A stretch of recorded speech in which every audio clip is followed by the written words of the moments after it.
Ал трейдерлар биткоин бір күннің ішінде 3% табыс алып келіп жатыр. Сіздерге кішкене өзімнің болжамдарымды айтып өтейін. Егер де биткоин 75 мың доллардан көтерілсе, бұл 80 мыңға дейін барады деген болжам бар. Ал егер де бұл 71 мыңға түсіп кетсе, 65 мың долларға дейін барады деген болжам менде. Бұл қаржылық кеңес емес, алдын ала айтайын. Егер сіздер инвестиция жасап, ақшаларыңызды көбейткілеріңіз келсе, кішкене биткоиннің түскенін күткен жақсы.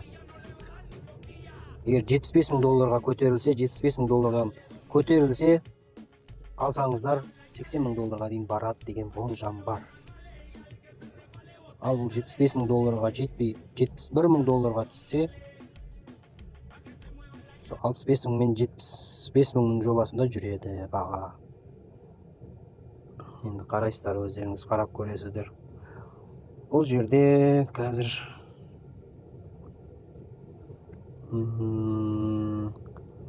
торговыйда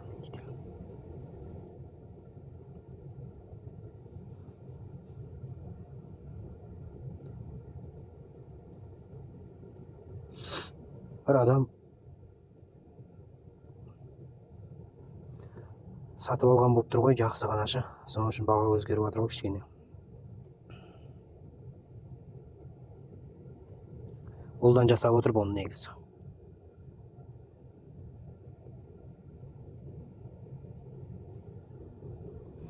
Осы істейді, қарап көрейік қане. Міне. Не болып кетті ма? Не жетеді? Нақты көрілген да.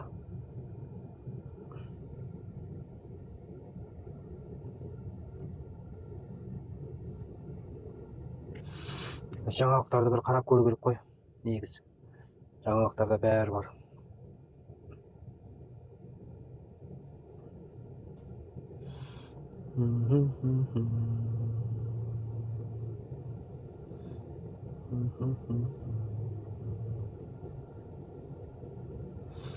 Бізде мен өзімде сондай болжам сіздерге.